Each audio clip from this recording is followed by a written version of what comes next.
বাথরুমে কিন্তু জিন শয়তান থাকে। বাথরুমে কি থাকে?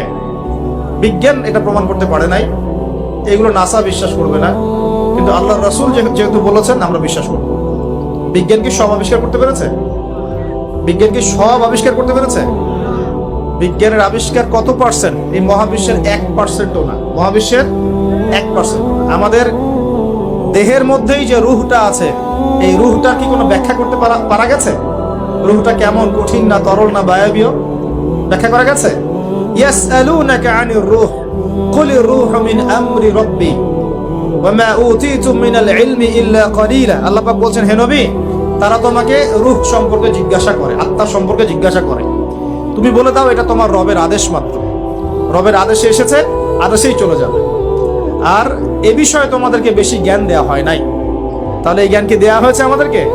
জ্ঞান দেয়া হয়নি। আর জ্ঞান কি আমরা নিজেরাই প্রডিউস করি না আল্লাহ পাক জ্ঞান দেন? কোনটা? আল্লাহ পাক কি বলছেন? আল্লামাল ইনসানা মা লাম ইয়ালাম। মানুষকে আল্লাহ পাক সেই জ্ঞান শিক্ষা দিয়েছেন যা মানুষ জানতো না। তার মানে সৃষ্টিগতভাবে আমরা জ্ঞানী ছিলাম না।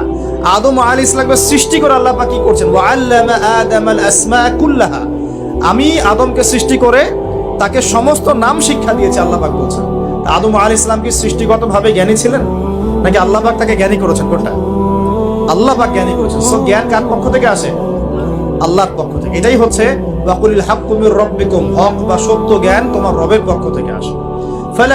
ফালা তাকুনান্না মিনাল মুমতারিন, তুমি সন্দেহবাদীদের অন্তর্ভুক্ত হয়ো না, আল্লাহ পাক বলছেন। তো বাথরুমে জিন থাকে এটা বিশ্বাস করলাম তো। প্রিয় ভাইয়েরা, যদি আমরা প্রকৃত অর্থেই মন থেকে নামাজ আদায় করতে পারি, নামাজ যদি কবুল হয়, আল্লাহ রাসূল বলছেন নামাজ মানুষকে পাপাচার থেকে দূরে রাখে।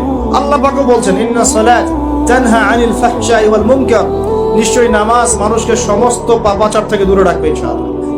তার মানে যদি বিশুদ্ধ করে নামাজ পড়তে পারি, আমার পক্ষে সহজ হবে পরিবারটা ইসলামিকভাবে গড়া, আমার পক্ষে সহজ হবে ব্যবসা বাণিজ্য ইসলাম মেনে চলা, চাকরিতে ইসলাম মেনে চলা।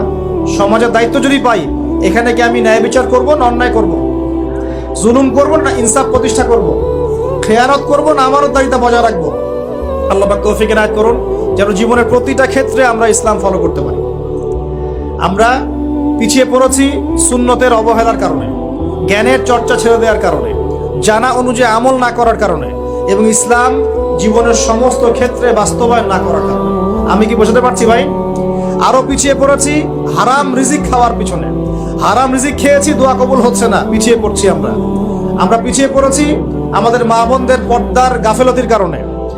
আপনি যদি কোনো সমাজকে ধ্বংস করতে চান, তাহলে ওই সমাজের মধ্যে বেহায়া মেয়েদেরকে, নগ্ন মেয়েদেরকে ছড়িয়ে দেন। যদি আপনি কোনো সমাজকে ধ্বংস করতে চান, যুব সমাজের মধ্যে মাদক ছড়িয়ে দেন। আপনি যদি কোনো সমাজকে ধ্বংস করতে চান, তাহলে সমাজের নেতৃত্ব প্রদানকারী মানুষদেরকে করাপ্টেড বানিয়ে দেন, সমাজ ধ্বংস হয়ে যাবে।